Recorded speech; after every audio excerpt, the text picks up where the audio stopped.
va démarrer parce qu'elle est quand même 35. Alors, le cours est dédié à Nishmat Nassim Bar Jambila, la réponse élément de Esther Bat Fortuné et de Youssef Bar Hama. Amen. Et puis, on va démarrer tout de suite. On est. Ce Shabbat porte nom. C'est le 4e des 4 Shabbatons, vous vous souvenez? On a le Shabbat Shekalim qui précède Rosh Chodesh Adar, et c'est le Shabbat où chacun, il s'inscrit. J'en fais partie. Je suis là. Je fais partie d'eux et je contribue. Après le Shabbat Shekalim, je contribue à quoi? On a le Shabbat Zachor qui nous rappelle de nous souvenir en permanence de Amalek et du fait qu'on a un ennemi qui ne nous lâchera pas. Il est tout le temps là, cet ennemi-là, Amalek. La semaine dernière, c'était Shabbat Para, qui consistait à préparer la Para Douma pour nous purifier de toute la mort qu'il y avait avant. Et le 4e Shabbat, pour lequel on sort un Sefer Torah, c'est le Shabbat, Shabbat Para qui est important pour se purifier, pour pouvoir apporter le Korban Pessah au temple. Parce que quelqu'un qui n'était pas pur n'avait pas le droit de monter à l'esplanade du temple. C'est le cas encore aujourd'hui, pour que vous le sachiez. On ne peut pas, les gens qui observent, ne montent pas sur l'esplanade du temple s'ils ne sont pas passés par un mikvé. Même s'il n'y a pas le temple, s'il n'y a plus rien, quand l'endroit est un endroit kadosh, donc on fait très attention à ne monter qu'après un mikvé, et on fait très attention à ne pas marcher à certains endroits. Le Rav Ackerman avait une série de cours là-dessus.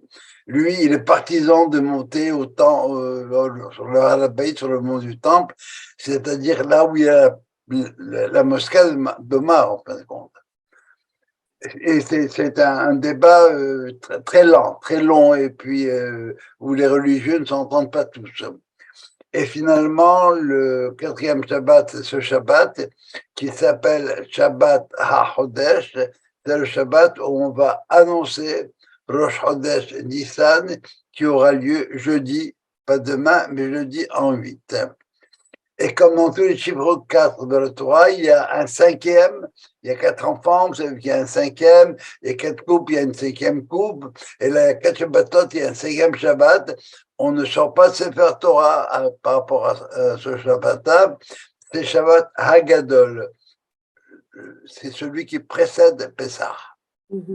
En un mot, Shabbat Hagadol, parce qu'il annonce une forme de délivrance, et la délivrance est l'ifne boyom Hashem Hagadol Vanora, le jour, le grand jour. Alors le grand jour, mais le grand jour à notre niveau, c'est le jour de la sortie d'Égypte, en attendant le dernier grand jour. C'est clair? J'ai beaucoup hésité sur les thèmes abordés. Je vais simplement traiter de 2 sujets. Le premier, c'est de vous demander si quand on dit Shabbat HaChodesh, ça ne vous dérange pas quelque part.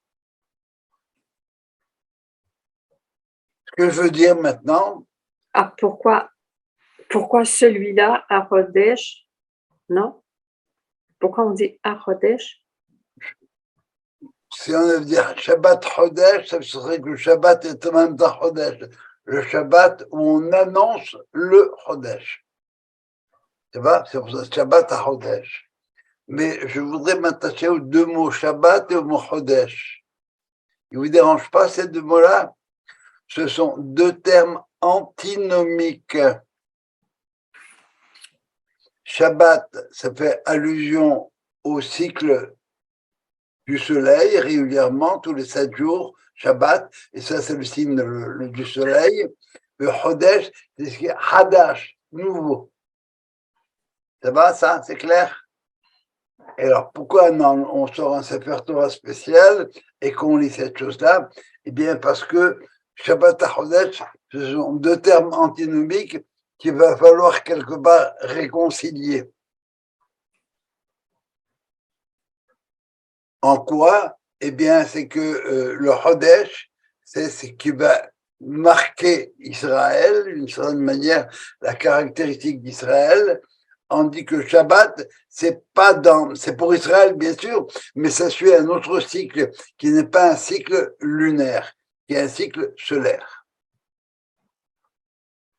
Je voudrais qu'on lise, si vous voulez, ensemble, les deux premiers versets de ce qu'on peut lire au chapitre 12 Shabbat, puis au chapitre 12 de l'Exode. Ça va? Et on va lire, en fin de compte, Shabbat, on va lire quasiment tout le chapitre 12, je crois. Non, pas tout, pas tout.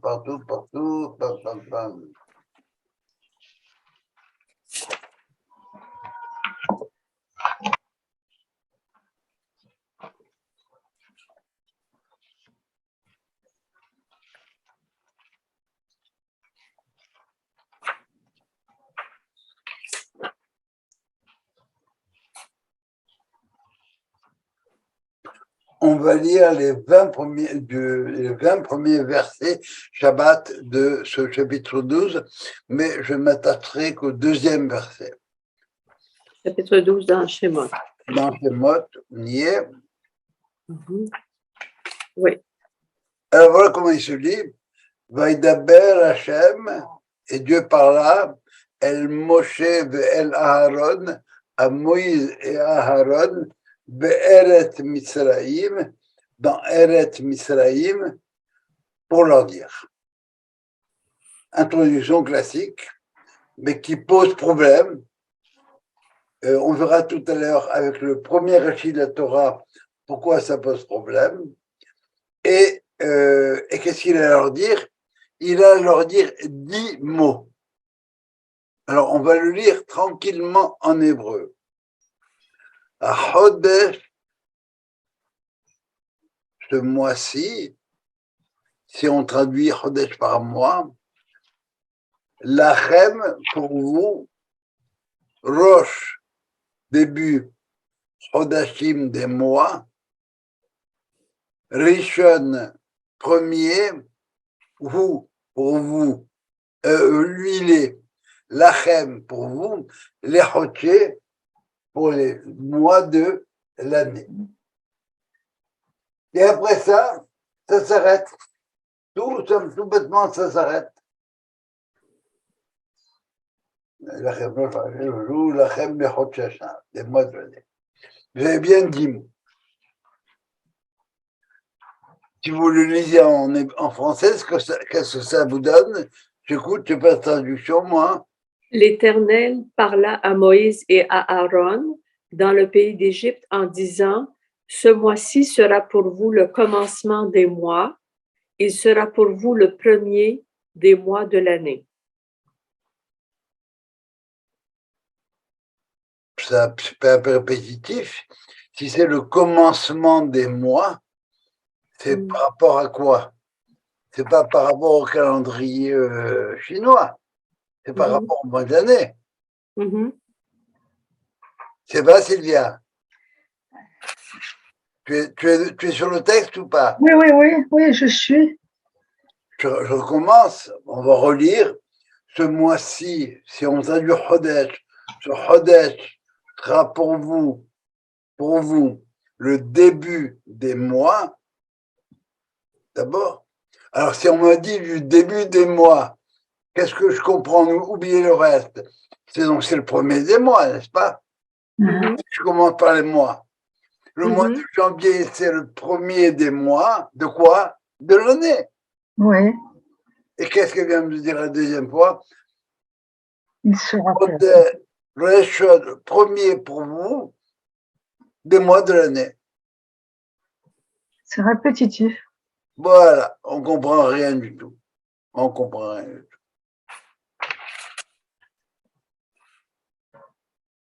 Alors, vous voyez bien que dans la tradition orale, on est perdu, quoi. On comprend strictement rien.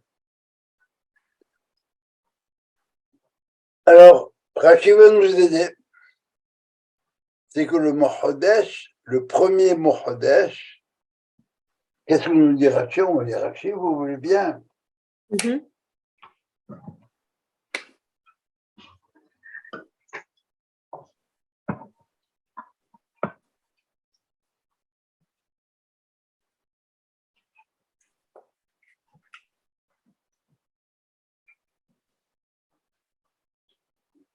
Rachid va nous dire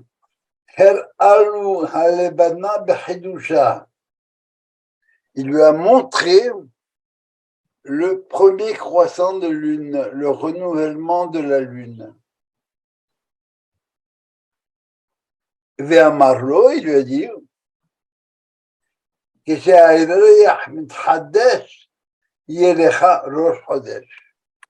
lorsque la lune se renouvelle, ce sera pour vous le début des mois. Autrement dit, le premier Chodesh de la phrase qu'on a lue ne signifie pas moi, mais ce premier renouveau. Ah bon. C'est la mitzvah qui institue l'obligation de Rosh Chodesh et comment faire Rosh Chodesh. À quel moment faire Rosh Chodesh? À quel moment on peut faire Rosh Chodesh? Quand la lune apparaît. Elle avait disparu, elle est là. Et qu'est-ce qui pousse Rashi à nous dire cette chose-là? Chodesh Hazé. Et le mot Hazé signifie quelque chose qu'on peut toucher du doigt, qu'on peut montrer. Celui-là. Olam Hazé, le Olam d'usé, le Olam qui est palpable, le Olam qui est concret, réel, par rapport à Olam Haba qui est ailleurs. Ça va? Oui. Donc, dans cette première phrase, c'est la mitzvah de faire Rosh Chodesh au moment de l'apparition de la lune. Et vous savez qu'au temple, ça se faisait avec un grand cérémonial. Il fallait que les témoins viennent affirmer qu'ils ont vu la lune, etc., etc., etc. Tout le monde dit, on a vu la lune, c'est le début du mois. Par contre, deuxième hémistiche, Rishon Hu Lachem, il est premier, lui. Hu Lachem, j'ai un problème là. Rishon Hu Lachem, c'est lui-là. Si tu veux prendre un livre de Shemot au chapitre 12, versets 1 et 2, ça va? Tu vas être capable de suivre. Je résumerai pour toi tantôt. Rishon Hu, ou le Hu, c'est pas Zé. Hu, c'est abstrait. Lui. Il est lui, celui-ci, celui-ci, celui-là, il est pour vous le premier des mois. Ce renouvellement, premier renouvellement est pour vous. Ça va? Lui, celui-là. Et il est, en plus, Rishon Hu Lachem, pour vous, les Chodesh Hashana. C'est donc le premier mois de l'année. Autrement dit, l'année commence en Nissan, mais elle est inscrite dans un cycle qui est autre, qui est un cycle de Shana. Et Shana, c'est l'année comme telle, avec les 12 mois. Jusqu'à présent, de quoi est-ce qu'on parlait?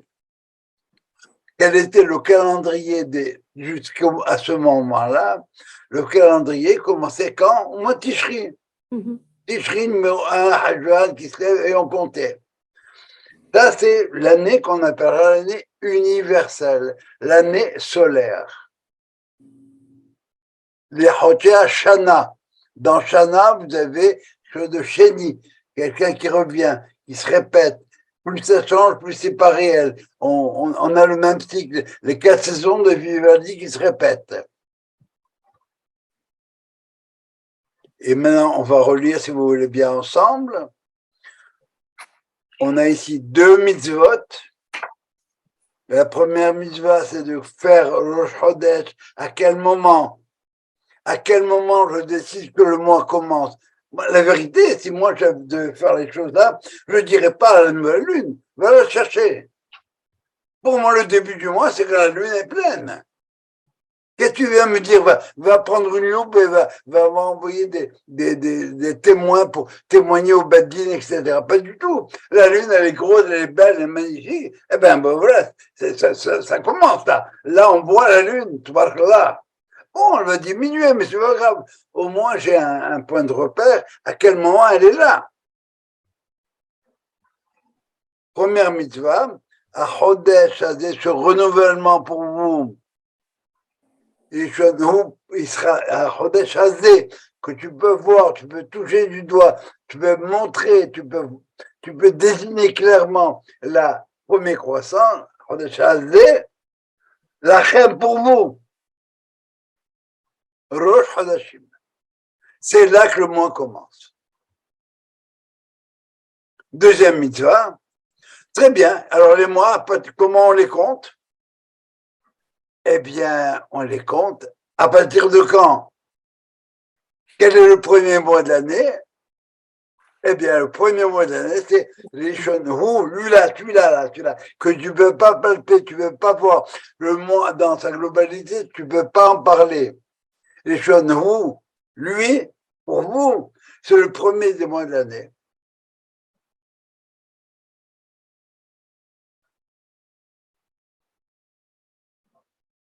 Est-ce que vous avez des questions par rapport à ça?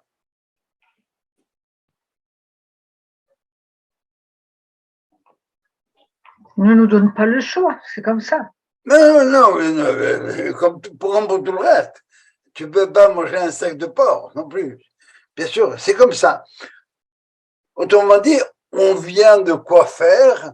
De remettre le calendrier à zéro. Jusqu'à aujourd'hui, le calendrier, c'est le calendrier des Habot. Tishri, Hajvan, Kislev, etc. Et quand c'est de Chodesh, à la limite, on s'en fout. On comptait 30 jours de manière absolument arbitraire, hein, c'est dit en passant. La Torah vient nous dire maintenant quoi? Changement de coordonnées. En mathématiques, on fait un changement de coordonnées. C'est plus le x0, y égale 0 qui est le point de départ, c'est Nissan qui devient le point de départ des années au niveau, si vous voulez, horizontal. Nissan numéro 1, Iyar 2, Hajvan 3, etc. Sivan 3, pardon, et vers le niveau vertical, à quel niveau? Quand tu vois le renouvellement de la Lune. Donc, vous allez couper complètement du calendrier antérieur. Mais attention, vous n'allez pas vous en dissocier. Parce que vous faites quand même partie de ce monde où il y a un soleil et où l'année dure 365 jours. Et on comprend maintenant qu'est-ce que c'est que cette mitzvah, qu'est-ce qu'elle a de très, très, très spécial, c'est quoi? C'est que c'est la première mitzvah de la Torah en tant que mitzvah donnée au peuple d'Israël. Il y a eu les 10 commandements, tout ce que vous voudrez. Ça, c'est global, ça va?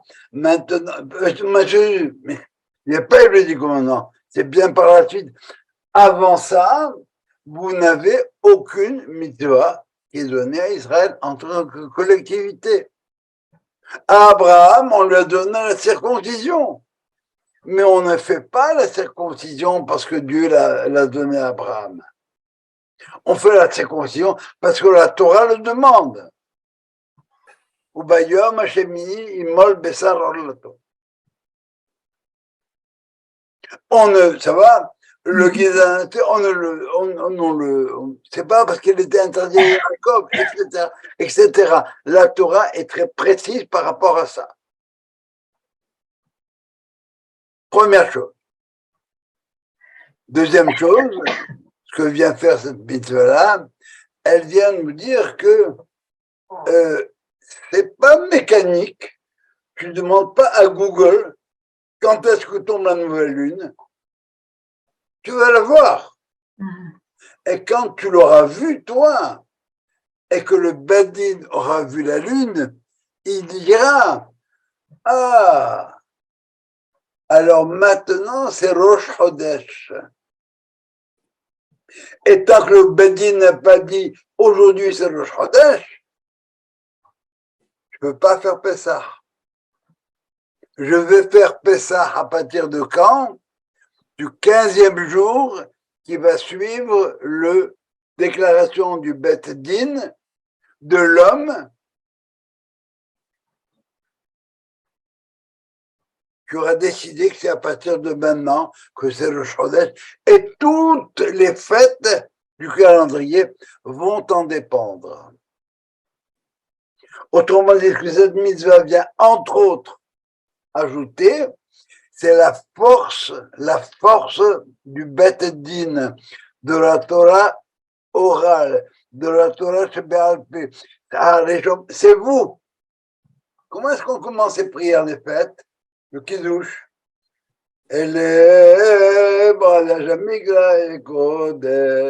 Voici les convocations saintes. Otam Bemoadam. Que vous direz, vous annoncerez, Otam vous, Bemoadam en leur temps. Parce qu'il y a dans le mot Otam ici. Bemoadam. Que vous annoncerez en leur temps, Otam. Les rabbins disent non, pas Otam, Atem. C'est vous qui allez convoquer Dieu. La réponse de Dieu va venir quand vous aurez décidé, mesdames et messieurs du Vaddin, mesdames et messieurs du Vaddin, que c'est le temps dû.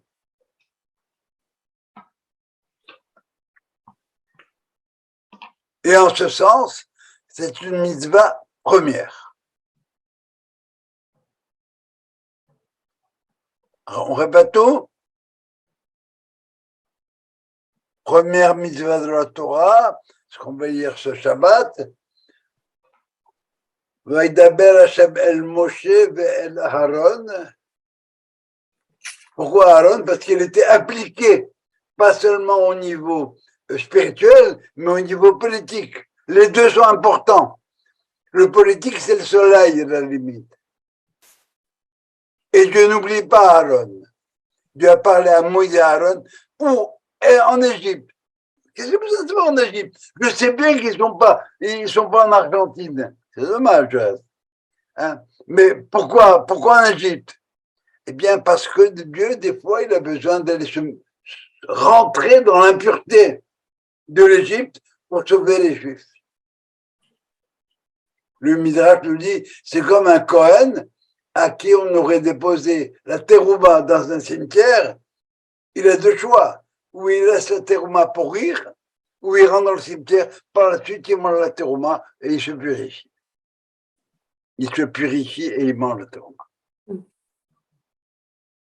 Alors, Dieu a parlé à Moïse en Égypte pour leur dire, pouvez-vous me dire, mesdames et messieurs, qui c'est ce Moïse et qui c'est ce Aaron et qu'est-ce qu'ils font en Égypte? Parce que c'est ça le problème. C'est quoi cette Torah? Et c'est là qu'on passe, avant que je ne switch, est-ce que ce que je viens de dire est très clair maintenant? Hein? Attention, le mot Chodesh, à Chodesh ne veut pas dire le mois. Il veut dire le renouvellement.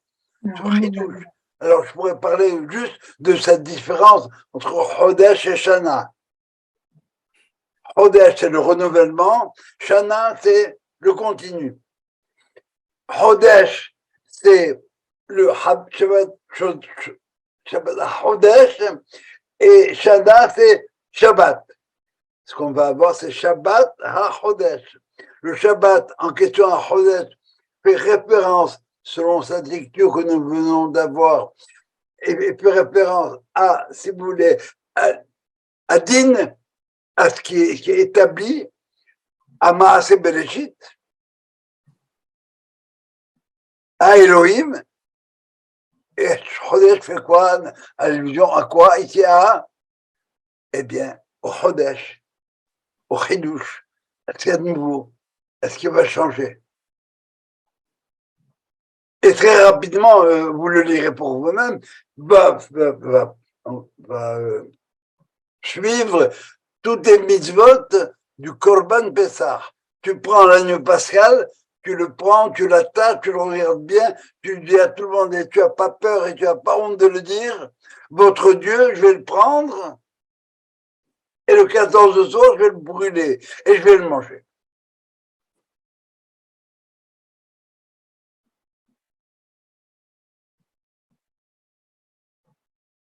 C'est ça, Parashat HaChodesh. Et attention, on va me dire que est-ce qu'on a besoin de manger ce Dieu d'Égypte? Bien, c'est parce qu'il ne faut pas le jeter le bébé avec l'eau du bain. Dans cette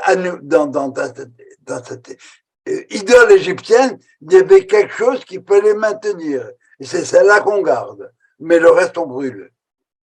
Et on jette au chien. Mais c'est pas mon sujet. Et par conséquent, comment commence la Torah? Par le mot Bereshit bara Elohim. Au commencement, Dieu avait créé. Et là, on est dans Shabbat. On n'est pas dans Chodesh. Et que nous dit Rashi? Tranquillement. Vous savez, Nohaya Tzarich Liatril et Torah, il y avait de nécessité à faire débuter la Torah que par ce qu'on vient de lire. Achodesh Adé Lachem Chodashim. Pourquoi? Parce que c'est la première mitzvah qui a été donnée à Israël. Autrement dit, si tu viens me dire que la Torah, c'est comme le code civil ou militaire ou le code moral, ce que vous voudrez comme code, dans le code civil, il n'y a pas une préface. Ça commence, loi numéro 1, je ne la connais pas.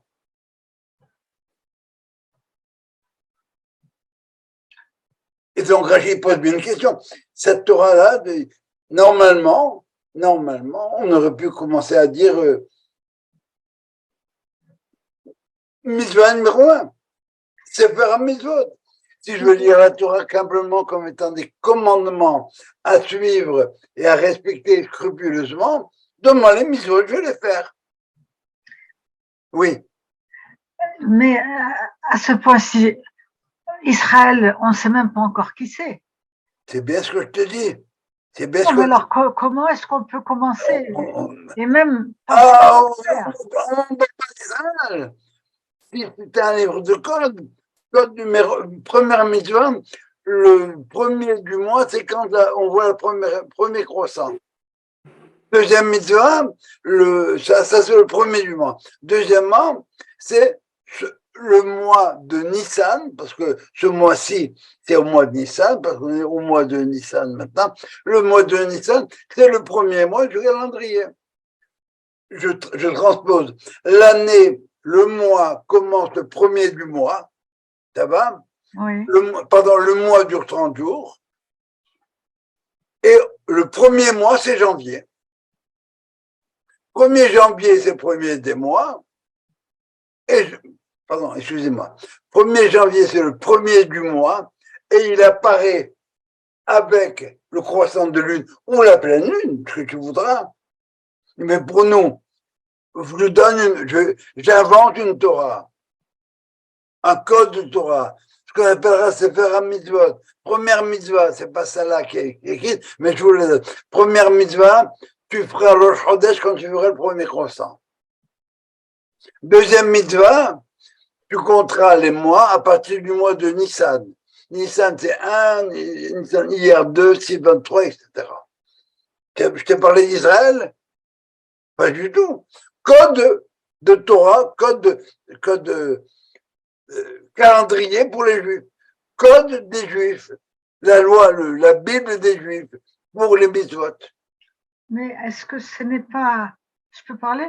Oui, oui, vas-y. Est-ce que ce n'est pas associé quand même à la sortie d'Égypte? Pour l'instant, Rachi nous dit, on aurait pu simplement, comme si, ce que Rachi veut nous faire toucher du doigt, c'est que la Torah, c'est pas un livre, ce n'est pas qu'un livre de mitzvot. Maintenant, ou Mata'am, Rachi continue, alors, c'est-à-dire les Atril, il n'était nécessaire de faire débuter la Torah que par la première mitzvah. Si tu étais assez dingue pour penser que la Torah c'est un livre de mitzvot. Et Rachi continue. Ou Mata'am patah me bereshit. Et pourquoi est-ce qu'il y a eu une introduction à ces mitzvot-là?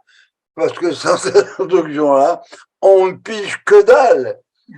Ça veut dire que la Torah, c'est pas simplement un livre de mitzvot, c'est un livre d'histoire de l'histoire du peuple juif, tout ce qu'il lui a fait, par quoi il est passé, qui était Moïse, qui était Aaron, qu'est-ce qu'il faisait en Égypte, etc. Ah, mais ça, tu as besoin de comprendre. Et tu as d'autant plus besoin de comprendre qu'il va falloir maintenant quoi? Qu'il va falloir associer l'histoire et la loi. La loi, quelque part, eh bien, elle procède d'une histoire qu'on appelle l'historiosophie. C'est clair? Alors, patah, bien, retenez bien les deux mots. Hein. Les atrails commençaient et par la suite introduire. Ah, introduction, bien sûr, il faut une introduction. Autrement, je ne comprends pas. C'est ça. Et donc, Rachi explique de cette manière, enfin, pose le problème comme ça. Ce qui est surprenant, c'est sa réponse. Et la réponse est la suivante. Et pourquoi il a commencé par Bereshit, l'histoire du monde?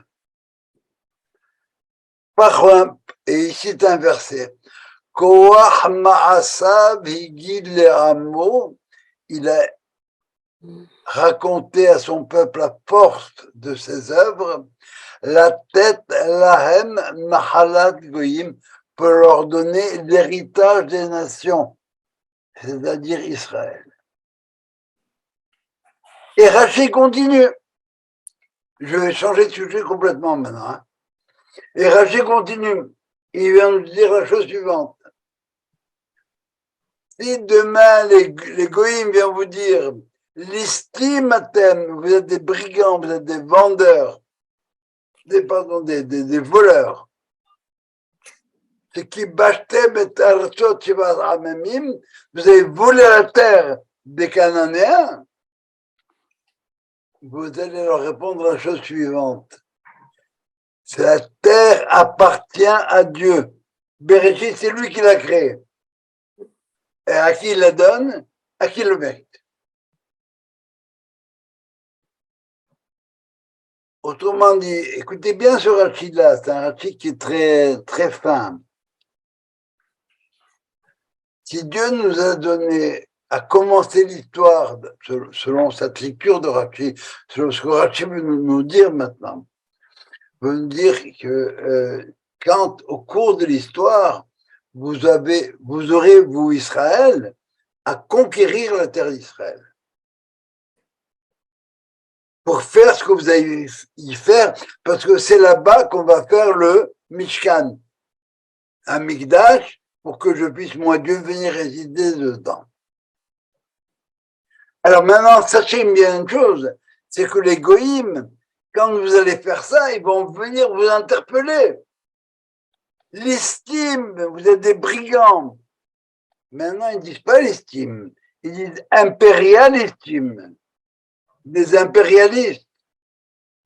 Pourquoi? Parce que vous avez volé la terre des Cananéens à l'époque et des Palestiniens de nos jours.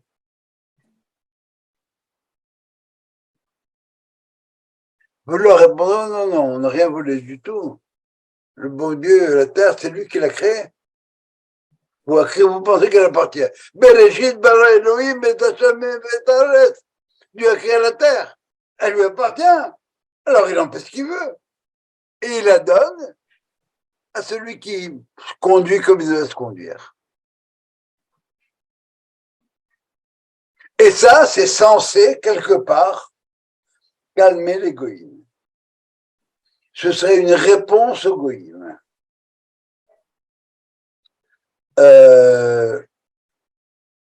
Première remarque, remarquez la vision de Rachid.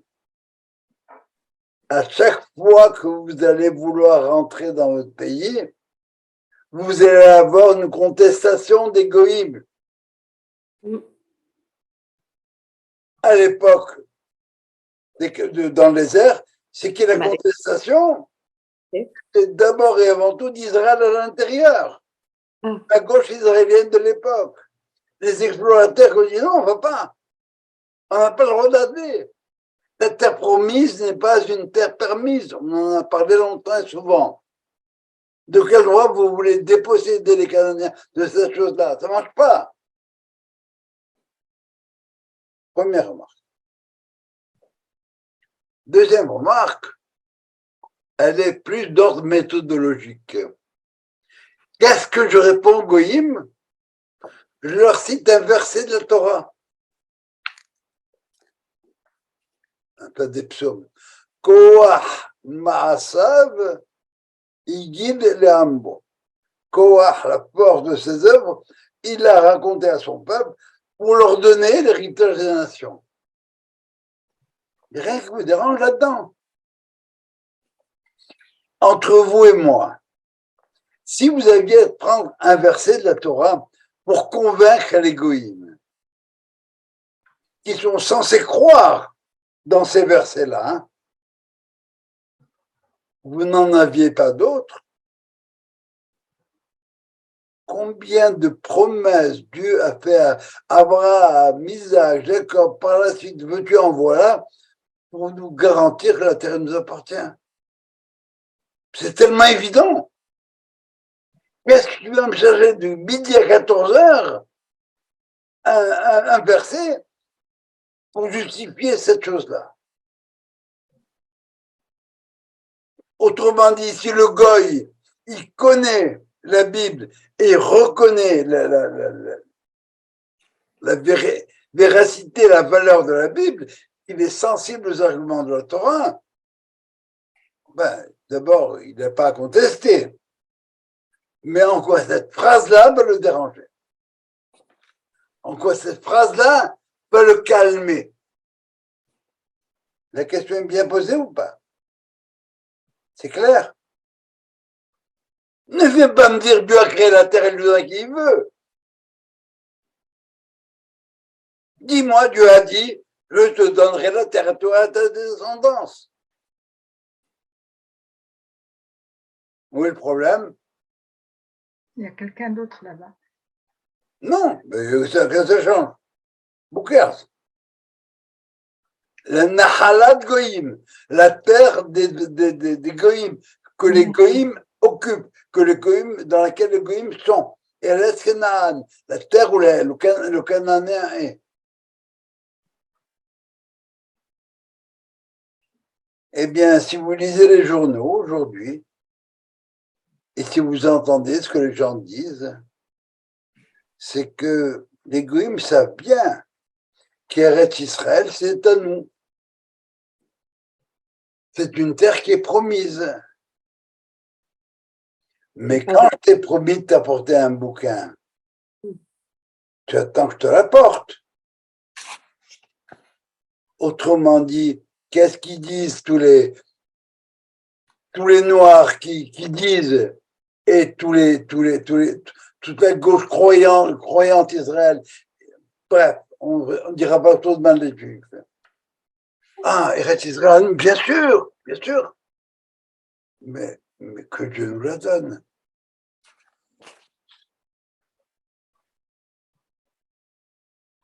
Il serait prêt, quelque part, à attendre qu'on reçoive en héritage direct, comme enroulé avec un gros beau ruban bleu et blanc, la terre d'Israël.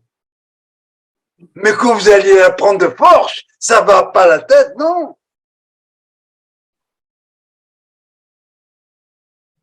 Et le verset dit la chose suivante, non, pas du tout. Relis bien. Rachel choisit le verset Koach Ma'asav Higit Lamo. Et il y a un remède ici, il y a une allusion dans le mot Koach.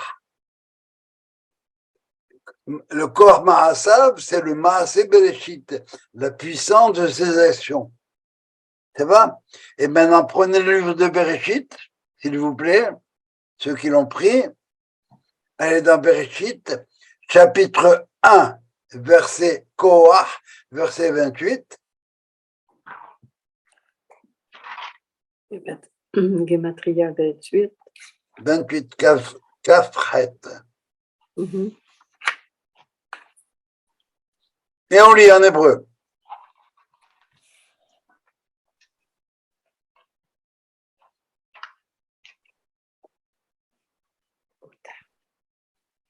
Allez.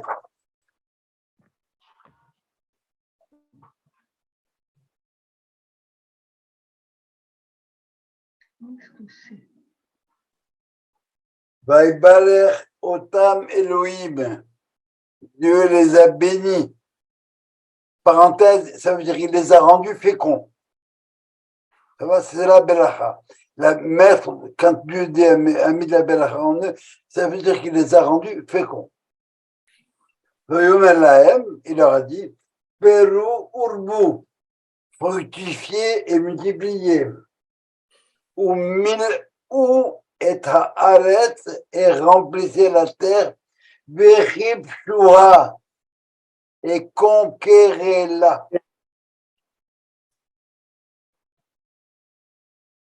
Vous vous rappelez l'argument de Rachim, vechibashtem, vous devez conquérir. Voilà, c'est ça la mitzvah. C'est pas d'attendre qu'elle nous vienne avec un beau ruban bleu et blanc. Il faut la remplir et la conquérir. Pas nécessairement par les armes. Par les armes, c'est utile. Mais Riplo, ça veut dire domestiquer-la. Tirer ce qu'il y a de mieux à en tirer. Malheureusement, les goïms ne veulent pas le lire comme ça, parce que pour eux, une promesse, ça doit arriver sur un plateau d'argent avec un ruban bleu, blanc, bien, bleu, blanc, rouge, ça dépend des options. Mais chez nous, c'est pas ça. Rachid nous dit, vous allez avoir ces problèmes-là. Voilà la réponse, elle est là. La terre doit être conquise. Conquise de qui? De ceux qui la maltraitent. De ceux qui ne font pas ce qu'il y a à faire sur cette terre-là. De ceux qui se servent de la terre pour leurs propres besoins.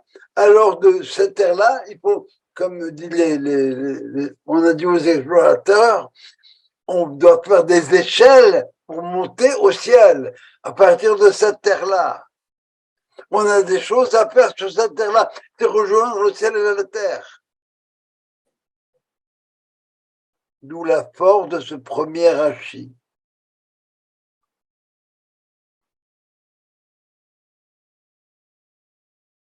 Et maintenant, cet argument-là de Rashi, il est aussi bon pour les goïms que pour la gauche israélienne. Pas plus compliqué que ça.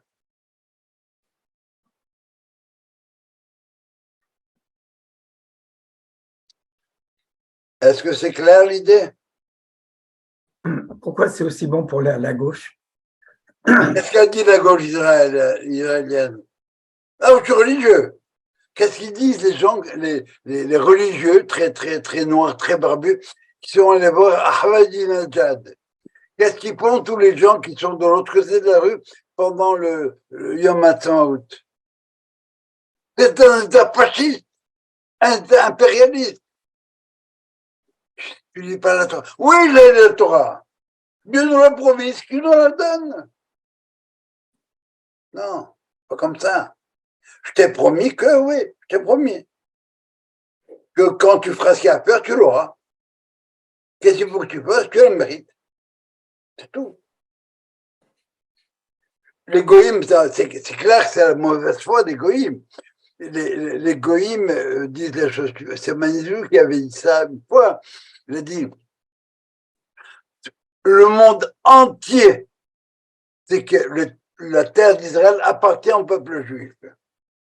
Mais si on devait reconnaître ça, eh bien, il faudrait rendre le Canada aux Amérindiens et le reste au reste. Il n'y a pas un pays, aujourd'hui, il n'y a pas un peuple sur cette terre qui n'a pas pris cette terre-là à quelqu'un d'autre.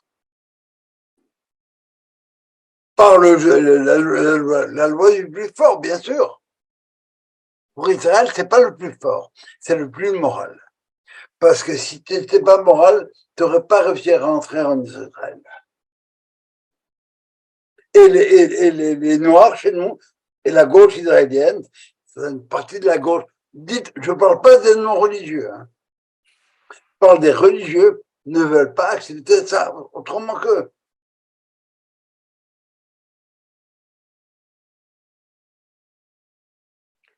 Excuse. Oui.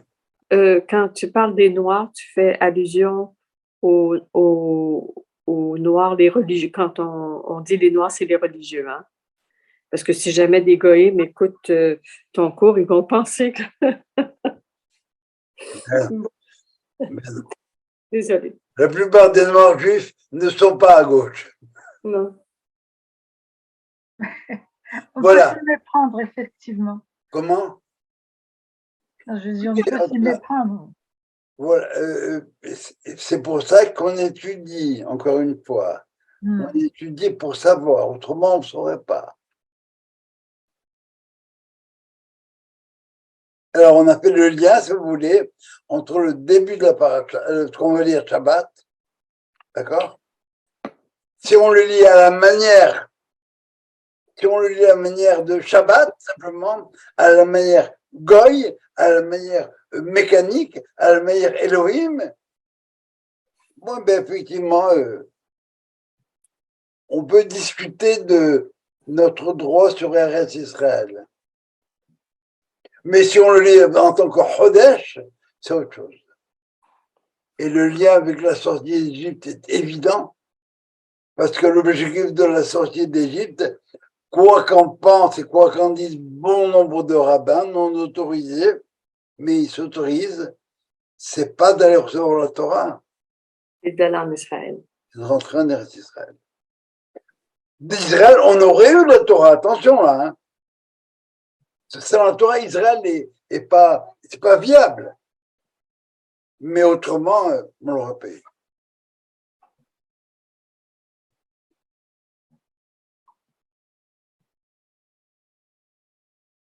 C'est clair? Et par conséquent, on a, si vous voulez, on a bouclé la boucle quelque part. Voilà. Merci. Est-ce que vous auriez des questions par rapport à tout ça?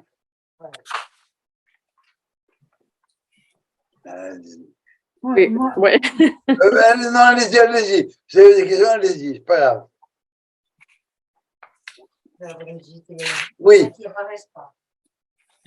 Vas-y, Sylvia. ok. Bon, ça n'a rien à voir avec tout ce que tu as dit, et ça a à voir aussi avec tout ce que tu as dit. Est-ce qu'on dit de Pessah que c'est Chag HaAviv? Non, Chaga Aviv. Aviv, c'est ça. Oui, Ça oui. veut dire la fête du Printemps. printemps. Alors, ma question, c'est quelque chose à laquelle je pensais cette semaine, et je me suis dit, il faut que je la pose à Jo qui m'explique un petit peu. Est-ce que la Torah, elle est destinée seulement à l'hémisphère nord? La référence géographique de la Torah, c'est Eretz Israël. Quand on parle, autrement, il n'y aura rien qui pourrait parler de saison, tu comprends? Oui. Le focus de la Torah en termes de saison, c'est Eretz Israël. C'est la base. Parce que quand tu penses que, bon, je reviens de l'Antarctique. J'étais ouais, chaud. voilà, exactement. Comment ça s'appelle l'endroit? Punta Arenas. La pointe du Oui. sable. Non. Ça répond à ta question? La réponse, c'est là. Si tu me dis que c'est Jérusalem. Ma réponse, c'est cela. Ma lecture, c'est cela. Il pourrait y avoir comment dirais-je, il pourrait y avoir une Bible pour chaque continent et pour chaque hémisphère. Non, non. La référence, c'est ça. Israël. C'est Israël. D'autres questions? Tu avais une question, Brigitte, non? Non, merci. C'est clair? Alain? C'est beau? Bon. Eh bien, merci infiniment. Merci. Brigitte, c'était clair? Brigitte? Oui. Oui, merci. Non, je ne parlais pas de la clarté du sens, de l'élocution. Comme des petites traces. Bon, parfait. Bon, ça, j'espère. Si Dieu veut. Allez. Lema. Amen. À bientôt. Amen. À bientôt. Bye. Bye, merci.